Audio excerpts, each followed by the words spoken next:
सभी को नमस्कार, जय हिंद, सत श्री अकाल। तो हम मुगल डायनेस्टी चल रहे हैं, जिसमें से हमने हुमायूं को पढ़ चुका था, बाबर को पढ़ चुका था, फिर उसके बाद शेर शाह सूरी को पढ़ चुका था। तो उसके बाद जो सीक्वेंस में पढ़ना है वो है अकबर का।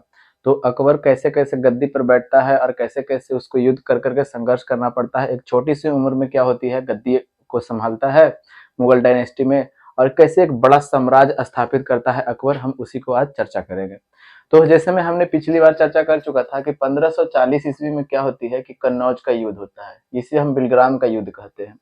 अब ये कन्नौज के युद्ध में क्या होता है कि ये हुमायूं की क्या हो जाती है, हार हो जाती है, और हुमायूं की हार होने के बाद में क्या होता है कि इसने अपना पूरा साम्राज्य क्या कर देता है, ये खो देता है। फिर इसके बाद इसकी बादशाहत इसकी खत्म हो जाती है। फिर 1555 ईस्वी में क्या होता है कि 1555 ईस्वी में क्या होता है कि सरहिंद का युद्ध होता है। ठीक है, ये अफगान के बीच होता है, सिकंदर सूर्य के बीच में होता है, हुमायूं और सिकंदर सूर्य के बीच में होता है, सरहिंद का युद्ध होता है। और फिर उसके बाद ये क्या होता है कि इसे फिर से सौभाग्य मिल जाता है, किसको, हुमायूं को सौभाग्य मिल जाता है दिल्ली की गद्दी प्राप्त करने को, क्योंकि सरहिंद के युद्ध में ये हुमायूं जो होता है फिर से क्या होता है, जीत जाता है। यानी 15 साल के बाद फिर एक युद्ध होती है 1555 ईस्वी में, जिसे सरहिंद का युद्ध कहा जाता है, जिसमें हुमायूं की क्या होती है, विजयी होती है। और उसके बाद फिर ये इसको साम्राज्य दिल्ली की गद्दी मिल जाती है। किसे मिल जाती है, तो ये इसे मिल जाता है, हुमायूं को मिल जाता है। लेकिन इसे कि कुछ ही समय बाद क्या होता है कि आराम बाग से, यानी जो बनवाया था ना आराम बाग, ये आराम बाग से इसकी क्या हो जाती है, जिसको हमने बोला था शेर ए मंडल हमने बोला था, इससे इसकी सीढ़ी पर से गिरने से क्या हो जाती है, मौत हो जाती है। जब सीढ़ी पर से इससे गिरने की क्या हो जाती है, मौत हो जाती है। तो हमने ये भी कहा था कि लेनपुल एक व्यक्ति थे जिन्होंने क्या बोला था, एक इतिहासकार थे जिन्होंने कहा था कि ये हुमायूं का जीवन भर लड़खड़ाता हुआ रहा और लड़खड़ाते हुए ही वो क्या हो गया, मर गया। तो ये एग्जाम में ना स्टेटमेंट दे करके ऐसे क्वेश्चन को पूछ सकते हैं। तो ये सब क्वेश्चन को बनाने के लिए ना आपको कंसेप्ट पूरी तरह से क्लियर होने चाहिए, क्योंकि आप चीजों को रट करके ना ज्यादा दिन तक आप आगे नहीं बढ़ सकते हैं, क्योंकि आपको लंबी दूरी खेलना है ना, लंबी पारी खेलना है ना, तो आपको बेसिक चीज कंप्लीट करना पड़ेगा। जब तक आपके बेस कंप्लीट नहीं होंगे ना, तब तक आप बड़ी बड़ी बिल्डिंग को खड़ी नहीं कर पाइएगा, एक मंजिले या 2 मंजिले तक ही सीमित रहिएगा। इसलिए बड़ी बड़ी बिल्डिंग को खड़ा करना है ना, तो आपको बेस को मजबूत करना पड़ेगा, क्योंकि जितना ज्यादा आपका बेस मजबूत रहेगा आपकी इमारत उतनी ज्यादा ऊंची होगी। तो चलिए आगे देखते हैं। अब क्या होता है कि 1556 ईस्वी में क्या होता है, इसकी मृत्यु हो जाती है, किसकी, हुमायूं की मृत्यु हो जाती है। अब जब 1556 ईस्वी में हुमायूं की मृत्यु हो जाती है, तो उस समय जो अकबर था वो उस समय अकबर कालानौर में था। ठीक है, कालानौर में था, कौन था, अकबर था। और अकबर जब कालानौर में था तो सबसे पहले इसकी जन्म को बात कर लेते हैं, क्योंकि पहले इसको जन्म करवा लेते हैं अकबर को, उसके बाद ना हम इसको राज्याभिषेक करवाते हैं। तो देखिए करवाते हैं क्या। यहाँ तक तो हमने देख लिया था। अब देखिएगा 1540 ईस्वी में किसका युद्ध होता है, बिलग्राम का युद्ध होता है। ठीक है, यहाँ तक तो ठीक था। फिर 1541 ईस्वी में क्या करता है कि ये हमीदा बानो बेगम से विवाह करता है। ठीक है, हमीदा बानो बेगम से इसकी क्या होती है, विवाह होती है। और फिर 1542 ईस्वी में क्या होता है, अकबर का जन्म होता है। ये अकबर का जन्म होता है कहाँ, अमरकोट। अमरकोट कहाँ पड़ता है, पंजाब में। उस समय वहां बिरसाल के महाराजा थे। ठीक है, यानी बिरसाल के महल में ही क्या होती है, अकबर की क्या होती है, जन्म होती है। 1542 ईस्वी में अकबर का जन्म होता है। ठीक है, इसकी माता की बात किया जाता है तो इसकी माता कौन थी, तो हमीदा बानो बेगम ही माता थी। अब ये क्या होता है कि 1556 ईस्वी में ये हुमायूं की मृत्यु हो जाती है। तो 1556 ईस्वी में जैसे ही इसकी खबर मिलती है, क्योंकि देखिए जब बड़े राजा है ना, जो बड़े राजा जब मृत्यु होती है ना, तो वहां पे संघर्ष तुरंत ही स्टार्ट हो जाता है, क्योंकि राजा बनने का संघर्ष तुरंत ही स्टार्ट हो जाता है।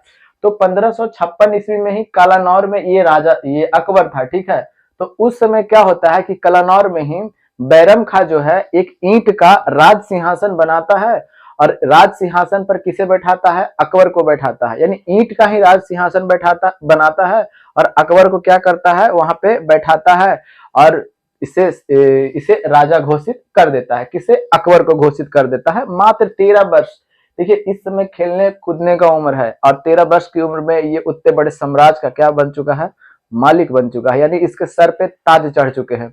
अब क्या होती है कि 13 वर्ष में ये जब गद्दी संभालता है, तो इसकी राहें इतनी आसान नहीं थी, क्योंकि इसे एक एक सबसे बड़े हेमू से इसे क्या करना था, सामना करना था, यानी अफगान से इसे क्या करना था, सामना करना था। अकबर की सबसे बड़ी प्रतिद्वंदी जो था ये था अफगान। अकबर का सबसे बड़ा प्रतिद्वंदी की बात करते हैं तो वो कौन था, अफगान। अफगान में कौन था, ये आदिल शाह था। जैसे में देखिएगा आगे चीजों को एक बार हम देखिए, यहाँ पे ना कुछ बच्चों को कंफ्यूजन हो रहा होगा, ये लग रहा होगा क्या क्या घुसा दे रहे हैं यहाँ पे, तो देखिएगा हम फिर से रिलेट कर रहे हैं, हम कुछ भी नहीं घुसा रहे हैं यहाँ पे। एक बार पीछे से जब हम चलेंगे ना तो आपको क्लियर हो जाएगा। जैसे में ना हम क्या बताते हैं ना कि अगर कोई बच्चे ना सीक्वेंस से देख रहे होंगे ना तो उनका काफी ज्यादा फायदा होगा। देखिएगा हम समझाते हैं फिर से, यहाँ तक तो सबको हो गया होगा, कंप्लीट हो गया होगा। देखिएगा समझाते हैं क्या, देखिएगा एक मिनट थोड़ा सा देखिएगा।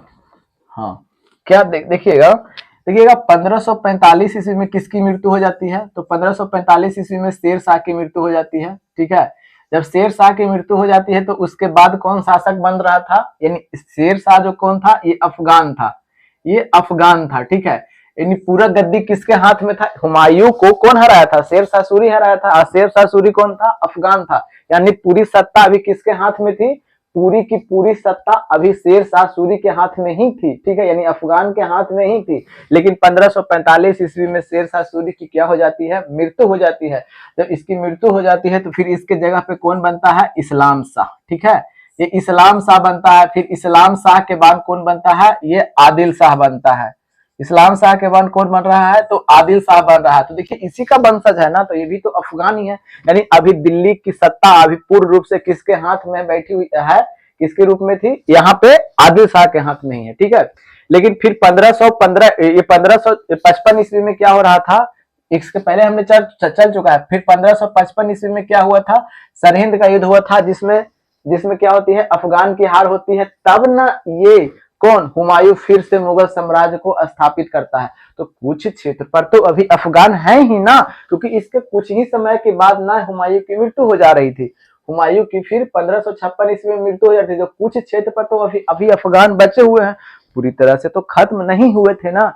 तो यही इससे सामना होगा। ठीक है, अफगान से अकबर का अब सामना होने वाला है। ठीक है, पूरी चीजों को एकदम क्लियर करके रखिएगा। अगर नहीं समझ में आया होगा ना तो एक बार पीछे से आप रिमाइंड करके फिर से देखिएगा।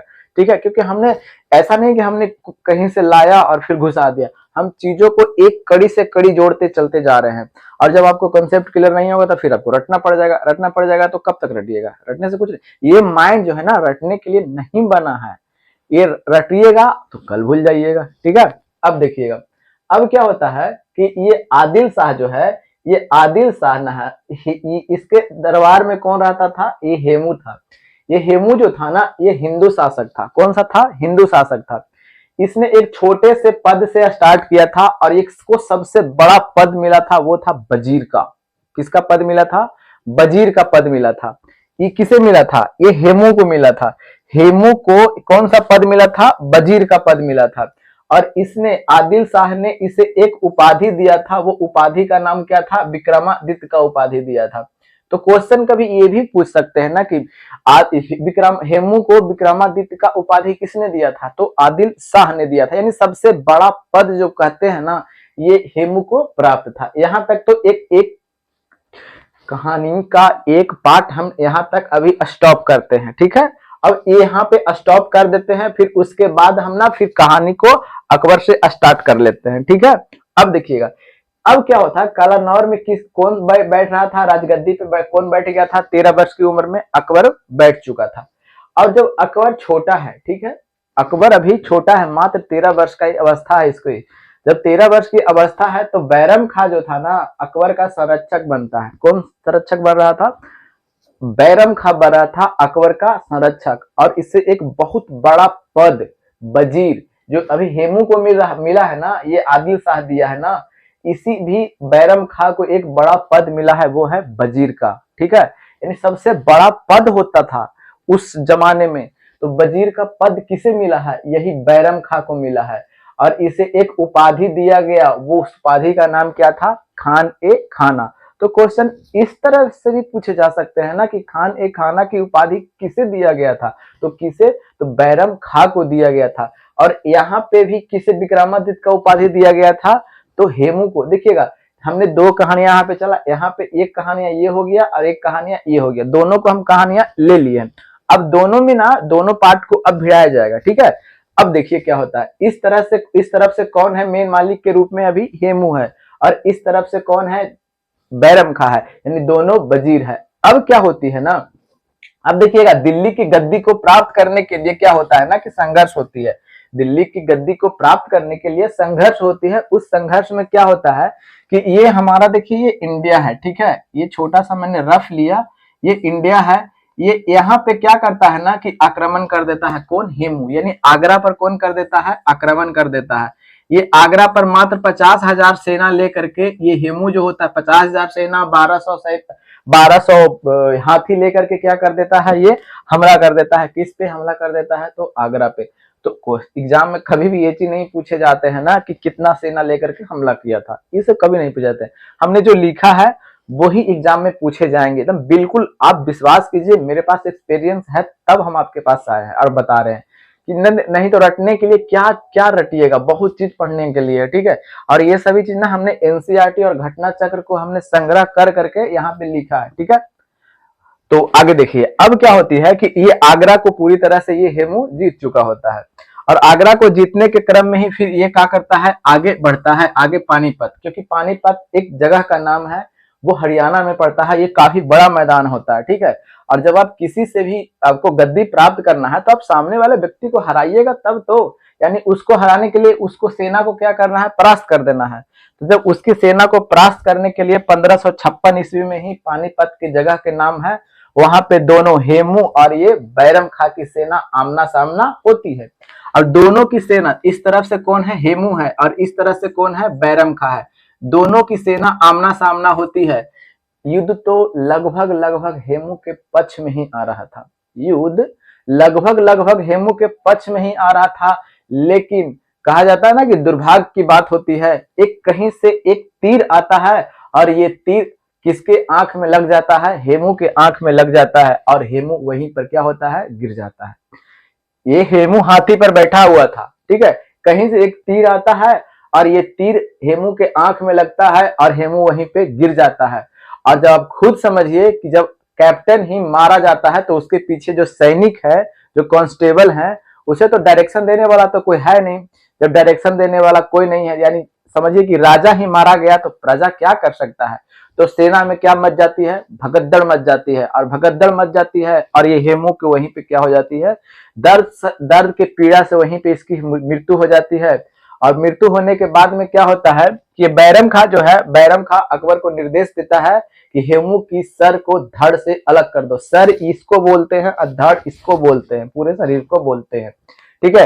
ये हेमू को सर को धड़ से अलग कर दो, लेकिन ये अकबर ऐसा नहीं करता, क्योंकि मात्र 13 वर्ष की अवस्था है, किसी व्यक्ति को गले काटना सबकी बस की बात नहीं है। तो ये बैरम खां जो होता है, ये हेमू की सर को धड़ से अलग कर देता है, ठीक है। और उसके बाद अपनी सत्ता को पूर्ण रूप से स्थापित कौन कर लेता है, ये अकबर कर लेता है। अब देखिए मात्र अभी 13 वर्ष का ही अवस्था है। जब 13 वर्ष का अवस्था है तो अब ये तो संरक्षक में, ये किसका संरक्षक में था, ये बैरम खां का संरक्षक में था। बैरम खां जो था ना, वृद्ध व्यक्ति ही था, ठीक है। और बैरम खां को बड़े बड़े लोगों से क्या हो गई थी, नाराजगी हो गई थी। यानी ये बड़े बड़े लोगों, अमीर घरानों को ये क्या कर चुका था, नाराज कर चुका था। और इसका ना ये अकबर से भी बात बात पे ना क्या होने लगा था, झगड़े होने लगे थे। यानी बात बात पे जो बोलते ना है कि रूसाफुली, वो वाले होने स्टार्ट हो गए थे। तो फिर अकबर ने सोचा ना कि अपनी राजपाट को ना किसी दूसरे के हाथ में ज्यादा दिन तक रखना ठीक बात नहीं है। तो अकबर ने सूझबूझ से काम लिया। अकबर पढ़ा लिखा व्यक्ति नहीं था, लेकिन बहुत समझदार था। तो अकबर ने बड़ा सूझबूझ से काम लिया। काम क्या लिया, इसने कहा ना कि ना हम कहाँ जाते हैं, शिकार खेलने जाते हैं। और शिकार खेलने कहाँ जाते हैं, तो ये शिकार खेलने के बहाने आगरा से दिल्ली क्या होता है, ये निकल चलता है। ये अपने बैरम खां को कहता है कि हम जा रहे हैं शिकार खेलने। शिकार खेलने के बहाने अपने सैनिक को लेकर के क्या होता है, क्योंकि राजा है तो राजा तो अकेले निकलेगा नहीं, उसके पीछे तो दल बल निकलेंगे ना, 40,000 50,000 के सेना निकलेंगे, अकेले तो जाएगा नहीं, क्योंकि तो जान का भी तो खतरा होता है ना, लोग मार ना दे, ठीक है। जिस तरह से आज मोदी जी हैं, उसी तरह से उस टाइम अकबर था, ठीक है, समझ रहे हैं ना। अब क्या होती है कि दिल्ली जब पहुंचता है अकबर, अकबर वहां से एक फरमान जारी करता है और फरमान जारी करने के क्रम में ही क्या होती है, बैरम खां को वजीर के पद से बर्खास्त कर देता है, यानी हटा देता है। और उसके सामने ऑप्शन क्या देता है कि या तो कोई और पद आप ग्रहण कीजिए, राज्य की सेवा में रहिए, दूसरा ऑप्शन क्या देता है कि आप तुम मक्का चले जाइए। तो आप खुद सोच करके देखिए कि उतने बड़े पोस्ट पर रहने वाला व्यक्ति क्या कोई छोटा पोस्ट अब धारण करेगा? तो बिल्कुल नहीं करेगा। तो ये दूसरा ऑप्शन चुनता है, ये मक्का जाने की इरादा को इसके मन में साफ आ जाता है कि अब हम क्या चलेंगे, मक्का चले जाएंगे। तो मक्का जाने के क्रम में ही क्या होती है कि ये अहमदाबाद पाटन नामक एक स्थान पर पहुंचता है। वहां पे मुबारक खां एक व्यक्ति होता है जो इसकी क्या कर देता है, हत्या कर देता है। मुबारक खां एक व्यक्ति है, इसकी क्या कर देता है, हत्या कर देता है। जब हत्या कर देता है तो ये इसकी किसकी मृत्यु हो जाती है, बैरम खां की मृत्यु हो जाती है। तो क्वेश्चन ये भी पूछते हैं कभी कभी कि बैरम खां का हत्या किसने किया था, तो बैरम खां का हत्या किसने किया था, मुबारक खां ने किया था। अब इसकी एक बहन है, इसकी बहन क्या है, विधवा है। बैरम खां की एक बहन है, वो बहन भी क्या है, विधवा है। इसका नाम नहीं पूछा जाएगा, ठीक है, और किताब में भी इसकी बहन का नाम का चर्चा नहीं किया गया है। तो जो इंपॉर्टेंट होते हैं वही किताब में आते हैं, ठीक है। अच्छे, अब बहन से ये क्या कर लेता है, शादी कर लेता है। कौन शादी कर लेता है, तो अकबर शादी कर लेता है, ठीक है। अब देखिएगा, अब तो इसकी जो साम्राज्य चली आ रही थी 1556 से 1560 ईस्वी तक, इसका वर्चस्व क्या हो जाता है, खत्म हो जाता है। अब पूरी तरह से जो सत्ता है यानी पावर जो है अब किसके हाथ में आ चुका है, तो ये अब आ चुका है अकबर के हाथ में। अब ये जो डिसीजन लेंगे ना अकबर, वो खुद से लेगा डिसीजन, किसी दूसरे के कहने पर डिसीजन नहीं लेगा। क्योंकि उतना दिन जो डिसीजन ले रहा था ना, वो बैरम खां ले रहा था, बैरम खां ले रहा था। इसे भी लेना हो रहता होगा तो बैरम खां से क्या करना पड़ता था, राय मशवरा लेना पड़ता था। लेकिन अब जो डिसीजन ले रहा है अकबर खुद से ले रहा है, ठीक है। अब देखिए इसने क्या किया कि सबसे पहले 1562 ईस्वी में क्या करता है ना कि 1562 ईस्वी में इसने दास प्रथा को अंत कर देता है। दास प्रथा क्या होता है, ये दास प्रथा क्या होता है, अच्छा इसके पहले ना एक इसके शादी के बाद जो चर्चा है ना वो चर्चा कर लेते हैं। चाहे कुछ भी चर्चा कर लीजिए, उससे कोई लेना देना नहीं है। 1562 ईस्वी में क्या होता है ना कि दास प्रथा को अंत कर देता है। दास प्रथा क्या होता है, दास प्रथा कहने का मतलब क्या है ना कि अगर उसके पिताजी मेरे यहाँ हरवाहा का काम किए है ना, तो उसका बेटा भी मेरे यहाँ हरवाहा का काम करेगा। यानी दासियां बना करके रखना, यानी बड़े बड़े अमीर घर के लोग जो होते थे ना पहले, वो दास बना करके रखते थे, अपने घर नौकर बना करके रखते थे, ठीक है। उसी को दास प्रथा को ये 1562 ईस्वी में क्या कर देता है, खत्म कर देता है। ये सब क्वेश्चन काफी हिट है, ठीक है, ये सब क्वेश्चन को आप हल्के में कभी नहीं ले सकते हैं। तो 1562 ईस्वी में ये दास प्रथा को क्या कर देता है, खत्म कर देता है। फिर 1563 ईस्वी में क्या करता है कि ये तीर्थ कर को क्या कर देता है, समाप्त कर देता है। अब ये तीर्थ कर क्या होता है, तो तीर्थ कर जैसे में ना हम लोग तीर्थ स्थान पे जाते हैं, ठीक है, कोई मक्का जाता है, कोई बाबा धाम जाते हैं, कोई हरिद्वार जाते हैं, कोई केदारनाथ जाते हैं, कोई वैष्णो माता जाते हैं। तो तीर्थ स्थान कहीं भी लोग जाते थे ना, तो वहां पे कर देना पड़ता था कि आप यहाँ पे आए हैं तो आपको एक टैक्स देना पड़ेगा। तो उस टैक्स को क्या कर देता है अकबर 1563 ईस्वी में समाप्त कर देता है, ठीक है। यानी अब तीर्थ कर नहीं लगेगा किसी भी व्यक्ति को, कोई भी तीर्थ स्थान पे जाएंगे तो उनको कर अब देना नहीं पड़ेगा 1563 ईस्वी में। देखिएगा ये हम ना चीजों को रिलेट करवाते हैं, क्योंकि तीर्थ 30 से तीर्थ और 30 से 63 या आपको याद हो जाएगा, ठीक है। 63 ईस्वी में क्या करता है कि तीर्थ कर को समाप्त कर देता है। फिर जजिया कर, जजिया कर क्या था, तो जजिया कर गैर मुस्लिम से लगता था। जैसे में उस क्षेत्र में ना कोई मुस्लिम धर्म को नहीं मानने वाला है, कोई दूसरे धर्म को मानने वाला है, तो जो दूसरे धर्म को मानने वाले व्यक्ति होते थे ना, तो उन्हें एक कर देना पड़ता था, ठीक है। क्योंकि जो उस धर्म का नहीं है तो आपको एक कर देना पड़ेगा। तो उस कर का नाम क्या था, जजिया कर। यानी साफ साफ कहने का मतलब है कि अगर मुस्लिम धर्म तुम नहीं हो ना, तो तुमको कर लगेगा, ठीक है। अगर कोई धर्म को या हिंदू धर्म को मानते हो या कोई और धर्म को मानते हो, तो तुम्हें एक कर देना पड़ेगा, उसको जजिया कर बोलते थे, ठीक है। अच्छा, ये 1500 कब खत्म कर देता है, तो 1564 ईस्वी में खत्म कर देता है। अब क्या होती है कि ये अकबर जो है ना, ये अकबर अजमेर में शेख मुइजुद्दीन चिश्ती के दरगाह पे क्या करता था, ये जाया करता था। ये अकबर, देखिए ये है वो हमारा इंडिया हो गया, यहाँ पे हो गया अजमेर, ठीक है। ये अजमेर में आप सबको जानते होंगे कि दरगाह लगता है शेख मुइजुद्दीन चिश्ती का, ठीक है, यानी चिश्ती का एक दरगाह लगता है। ये वहां पे अकबर हमेशा जाया करता था, यानी राजस्थान में ही पड़ता है। तो जब वहां पे जाया करता था तो जाने के क्रम में कहा था कि बिहारी मल एक राजपूत था, ठीक है। ये बिहारी मल क्या था, राजपूत था। ये स्वेच्छा से अकबर के पास जाता है और अपनी अधीनता क्या कर लेता है, स्वीकार करता है। मतलब अपनी अधीनता स्वीकार कर लेता है कि हम आपके अंडर में ही रहेंगे। ये कौन, बिहारी मल, ठीक है। बिहारी मल एक कछवाहा राजपूत है। कौन सा है, तो कछवाहा राजपूत। तो क्वेश्चन ये भी पूछे जा सकते हैं कि सबसे पहले कौन सा राजपूत राजपूत था जो अपनी अधीनता को क्या कर लिया, अकबर के सामने स्वीकार कर लिया, तो वो कौन था, ये बिहारी मल था। और अपनी अधीनता को स्वीकार करने के बाद क्या कहता है कि इसकी एक बेटी थी, उस बेटी का नाम क्या था, हरखा बाई, ठीक है। ये हरखा बाई, ठीक है, हरखा बाई इसकी एक बेटी थी। किसकी, तो बिहारी मल की। ये बिहारी मल की बेटी हरखा बाई थी। इसने ऑफर दिया, किसे, ऑफर नहीं मतलब कहा, ठीक है, कि आप ना मेरी बेटी से ब्याह कर लीजिए। कौन बोल रहा है, ये बिहारी मल बोल रहा है अकबर को। और यही हरखा बाई की अकबर से क्या हो जाती है, विवाह हो जाती है।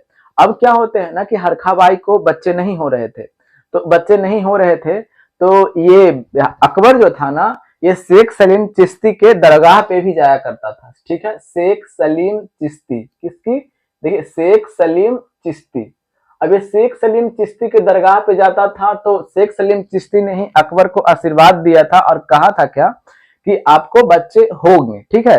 तो इसी को देखने के बाद, शेख सलीम चिश्ती को देखने के बाद ही अकबर की क्या होती है, एक बच्चा होता है, ठीक है। वही बच्चा जहांगीर को नाम से आप जानिएगा, ठीक है। यही होता है जहांगीर। तो इतना अकबर अकबर जो होता है ना, अकबर को तो खुशी होगा ही होगा क्योंकि उसे बच्चे हुए हैं। अब खुद आप सोच करके देखिए, जिस तरह से अभी मोदी जी हैं, तब मोदी जी हैं, उसी तरह से उस टाइम अकबर अकबर जिस तरह से आज हम लोग ना मोदी जी को नजदीक से नहीं देख सकते हैं, नहीं छू सकते हैं, कितना सिक्योरिटी टाइट रहता है, पूरे भारत को संभाले हुए हैं, उस तरह से उस टाइम अकबर था, ठीक है। तो आप समझ रहे हैं ना कि अकबर जहां पे जाता होगा वहां पे कितने बड़े भीड़ रहते होंगे। तो यही शेख सलीम चिश्ती जो है ना, देखते हैं और देखने के बाद में एक बच्चे का जन्म होता है और अकबर खुशी से क्या करता है, यानी उनके सम्मान में ही अपने बेटे का नाम क्या रख देता है, सलीम रख देता है। तो क्वेश्चन कभी कभी ये भी पूछ दिए जाते हैं ना कि सलीम किनका नाम था, यानी किसका नाम था, तो किसका नाम है, देखिएगा जहांगीर का। अब बच्चे ना रटते हैं, तो देखिएगा रटिएगा तब भूल जाइएगा। जब अब ये कहानियां आपको याद है ना, तो आप खुद ब खुद बना लीजिएगा, ठीक है। चीजों को आप रिलेट करने के लिए जो सीखिए, कड़ी से कड़ी आपको ज्यादा फायदा करेगा, ठीक है। तो ये शेख सलीम चिश्ती के सम्मान में ही जहांगीर को क्या रखा था, जो आगे आगे चल करके जहांगीर बनता है, अकबर ने क्या रखा था, सलीम रखा था, ठीक है। तो आज हम यहीं तक स्टॉप करते हैं। तो इसके अगले पार्ट ना अगले दिन आएंगे, ठीक है। तो उम्मीद है कि आपको समझ में आया होगा। तो अगर अच्छा लगा होगा तो वीडियो को लाइक भी कर सकते हैं, अगर अच्छा नहीं लगा होगा तो वीडियो को डिसलाइक भी कर सकते हैं। और अगर आपको सपोर्ट दिखाने की इच्छा है तो दिखा सकते हैं, क्योंकि आपके बिना तो हम कुछ भी नहीं हैं। तो अगर आपकी इच्छा है कि वीडियो को शेयर करने का तो कर सकते हैं। अगर अभी चैनल को सब्सक्राइब नहीं किए हैं तो सब्सक्राइब कर लीजिएगा। बाकी तो सब आपके इच्छे पर डिपेंड करता है, इस दुनिया में तो कुछ जोड़ नहीं होते। तो चलिए मिलते हैं अगले वीडियो में, तब तक के लिए हंसते रहिए, मुस्कुराते रहिए और हाँ, अपनों का ख्याल रखिए। जय हिंद, जय भारत।